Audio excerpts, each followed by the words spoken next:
မင်္ဂလာပါဆိုတိုင်းရဲ့ check in လေးပါနည်းနည်းတော့နောက်ကျသွားပြီဒါပေမဲ့ချိန်ပြီးသေးရပေါ့နော်အခု reading လေးကဒီနေ့ကနေပြီးတော့ Leo season ဆုံးတဲ့အချိန်ထိပေါ့နော် Leo season က August 22ရက်နေ့ထိပေါ့နော်အဲ့တော့အခု reading လေးက Aries ဆိုတိုင်းရဲ့သမားလေးအတွက်ပါ Sun Moon Rising Aries သမားလေးအတွက်ဆိုတိုင်းရဲ့ check in လေးပါအဲ့တော့ဒါကတော့ဂျာနီမှာဆိုလို့ Oracle pre-shuffle လုပ်ထားတယ်Aries Sun Moon Rising လေးတွေအခုကနေစပြီးတော့ဒီ Leo season ဆုံးတဲ့အထိ August 22ရက်နေ့အထိပေါ့နော်ဒါ Oracle လေးမှာရတာ forgive ဆိုတာလေးရဲ့ဒါကတော့ relationship နဲ့ပတ်သက်ပြီးတော့ဆွဲလိုက်တာမှာ release desire to control ဆိုတာလေးကိုရတယ်ပေါ့နော်အဲ့တော့ Aries Sun Moon Rising လေးတွေအတွက်အဓိကပေးခြင်းတဲ့ဒီ Oracle ကနေရတဲ့ message လေးတွေကတော့ဒီအခုကာလမှာခွင့်လွှတ်ခြင်းတွေပေါ့နော်အထူးသဖြင့်စိတ်ထဲမှာအရင်ကြီးတွေးတောပြီးတော့ကြောင်ပိတ်ပြီးတော့စိတ်မညစ်နေဖို့လေ message ပေးခြင်းနဲ့ဒီမှာဆိုရင်လုံးဝအခန်းလေးထဲမှာပဲ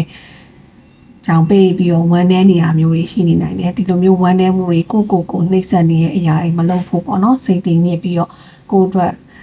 စိတ်ရှုပ်စရာစိတ်ညစ်စရာတွေနဲ့ဝမ်းနည်းရမယ့်အရာတွေမဖြစ်ဘဲနဲ့ခွင့်လွှတ်စရာရှိရာတွေမှာတစ်ခါတလေမှသူများအောင်မှမဟုတ်ဘူးကိုလည်းခွင့်လွှတ်ဖို့လိုအပ်တာတွေရှိနေနိုင်တယ်အဲ့တော့ကိုခွင့်လွှတ်ဖို့လိုအပ်ရင်လည်းခွင့်လွှတ်ပေးပါဆိုတဲ့ message လေးကိုပေးခြင်းနဲ့ခွင့်လွှတ်လိုက်ပါ forgive ပါလူသားဆန်လိုက်ပေါ့နော်တချို့အရာတွေမှာတခါလေးတချင်းလေးလည်းရှိတယ်အဲ့ဒီဟာလေးကတကယ်ပေါ့နော်ကိုအတွက်ကိုအရင်စိတ်ပင်ပန်းနေရတယ်မလုပ်ပါနဲ့ဆိုတဲ့ message လေးကိုပေးခြင်းနဲ့ forgive လုပ်လိုက်ပါခွင့်လွှတ်လိုက်ပါကိုလည်းခွင့်လွှတ်တဲ့အရာရှိခွင့်လွှတ်ပါဆိုပြီးတော့ message လေးပေးခြင်းနဲ့နောက်ဒီမှာတော့ release desire to control တဲ့ relationship နဲ့ပတ်သက်ပြီးတော့ပေါ့နော်ပေးခြင်းတာဒီမှာတစ်ခါလေကြားလို့ရှိရင်ပန်းလေးကနှိမ့်စီပန်းလေးကလှတယ်ဒါကိုစုပ်ကင်ထားလို့ရှိရင်ပင်ပန်းလုံးအားကြီးမှစုပ်ကင်ပါနဲ့လွတ်ချလိုက်ပါအရင်ကြီးစုပ်ကင်ထားတာ control လုပ်ချင်တာချုပ်ချယ်လွန်တာတခုခုကိုနာကျင်မှန်းသိရတဲ့မဲ့ဒီအနာကြီးခံနေပြီးတော့လှတော့လှတယ်အနာခံနဲ့မဆုံးလွန်နိုင်ဘူးဆိုပြီးတော့စိတ်ကြီးနဲ့ကိုယ်မှာနာကျင်ရတဲ့အရာတွေမလုပ်ဖို့ message ပေးခြင်းနဲ့ဒါနဲ့လည်းပြန်ပြီးတော့သွားချိတ်ဆက်လို့ရတယ်ပေါ့နော်ကို forgive လုပ်တဲ့အရာတွေလုပ်လိုက်ပါလက်ကူလုပ်တဲ့အရာတွေလုပ်လိုက်ပါတချို့အရာတွေမှာကိုကလွတ်မြောက်ခွင့်ပေးလိုက်တဲ့အရာကြလို့ရှိရင်သူ့ဘက်ကလည်းကောင်းသွားတယ်လို့ကိုယ့်ဘက်ကလည်းနာကျင်မှုတွေရော့သွားပါလိမ့်မယ်ဆိုတာကတော့ relationship နဲ့ပတ်သက်ပြီးတော့ message ပေးခြင်းနဲ့ပေါ့နော်ဒီ relationship ဆိုတဲ့အထက်မှာကိုအတွက်လည်းပါနိုင်တယ်ပေါ့နော်တချို့လူတွေကိုအတွက်အရင် control လုပ်ကြတာကိုအရင်ကိုနောက်ပါဖြစ်လာမလဲ next steps ဘာဖြစ်မလဲဆိုတဲ့ဟာမျိုးတွေကိုအရင်ကြီး control လုပ်ခြင်းပြီးတော့ control လုပ်ခြင်းတဲ့ desire တွေကြောင့်ပင်ပန်းနေတဲ့အရာတွေမဖြစ်ဘူးအဓိက message ပေးခြင်းပါတယ်အဲ့တော့ tarot ကနေနှက်ကပ်ပဲဆိုတော့ပါပေါ့နော် tarot နှက်ကပ် bottom နဲ့ဘယ်လို message တွေထပ်ပြီးတော့ပေးရမလဲဆိုတာကိုထပ်ပေးပါမယ်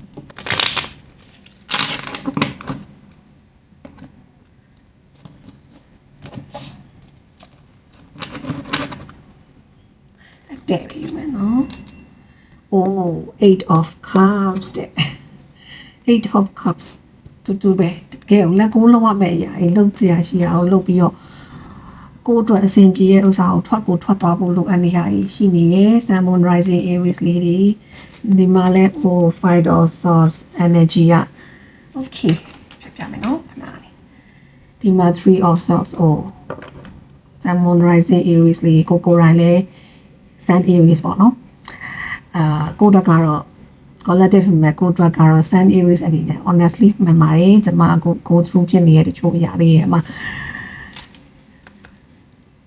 ဒါနေရာအပြောင်းရွှေ့တစ်ခုလောက်ထားပါတော့အဲ့ဒါနဲ့ပတ်သက်ပြီးတော့နည်းနည်းလေး painful ဖြစ်ရတဲ့တချို့ဟာလေးတွေနေ့စဉ်စားဆက်တွေရှိရလို့ရတော့သိပါတယ်အဲ့တော့ဒီမှာဆိုလို့ရှိရင် three of swords တကယ်ကိုနောက်ကျောတော့နဲ့ထိုးခံရတဲ့ feeling energy မျိုးတွေဖြစ်နေရပေါ့နော်ဒီ Sun Moon Rising လေး I feel you ပါအရန်ကြီးစိတ်ထဲမှာတချို့အရာတွေကကိုအနာတော့ခံလိုက်ရပြီဒါပေမဲ့လက်ကိုလုပ်လိုက်ပါ release လုပ်လိုက်ပါအလုပ်အတွက်ဖြစ်စီအခြေရေးအတွက်ဖြစ်စီ relationship partnership စသဖြင့်ဘယ်အရာမဆိုပေါ့နော်ကိုယ့်အတွက်တကယ်ကိုဒီနောက်ကျော်တာနဲ့ထိုးခံရတဲ့နာကျင်ရပေမဲ့ဒီနာကျင်မှုကခဏပါပဲဆိုတာလေးကို message ပေးခြင်းနဲ့သိသွားပြီရှောင်လိုက်ပါလက်ကိုလုပ်လိုက်ပါ ကြောက်ခိုင်းပစ်လိုက်ပါဆိုတာလေး message ပေးချင်တယ်ပေါ့နော်အဲ့တော့ Salmon Rising လေးတွေနောက်ကြောတာနဲ့ထုတ်ခံရတာနည်းနည်းလေးစိတ်ပင်ပန်းတူပင်ပန်းပြီးတော့တန်ရာလေးတွေဖြစ်နေရတယ်တွေ့ရတယ်အဲ့တော့ဒီလိုနာကျင်မှုတွေကိုလည်းကိုယ့်ဘက်ကတိုက်ခိုက်နေတယ်တော့ခံပြောနေရတယ်ဟိုထပ်ပြီးတော့တိုက်ခံပြောပြီးတော့ဒီယာကြီးကိုတိုက်ထုံနေတာမျိုးကြီး argument တွေလောက်ကြပြောဆိုဆက်ဆံတာဒီအရာကြီးနဲ့ကိုက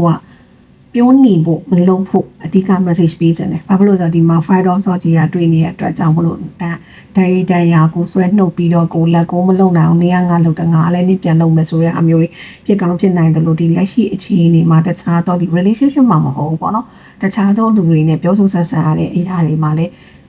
ego တွေပါနိုင်တယ်သူလုံးလုံးငါလောက်တယ်ဆိုတဲ့ဟာတွေနဲ့ conflict တွေဖြစ်နိုင်တယ်သဘောထားကွဲလွဲမှုတွေရံပြီးတော့ပို့ပြီးတော့ပြဿနာတွေကြီးထွားသွားတာတွေပဲပို့ပြီးတော့ဖြစ်နိုင်တယ်ပေါ့နော်အဲ့တော့ဒါတွေကိုမလုပ်ဖို့ message ပေးခြင်းနဲ့ဒီမှာ wrong လေးတော့တွေ့ရ honestly ဒီ wrong က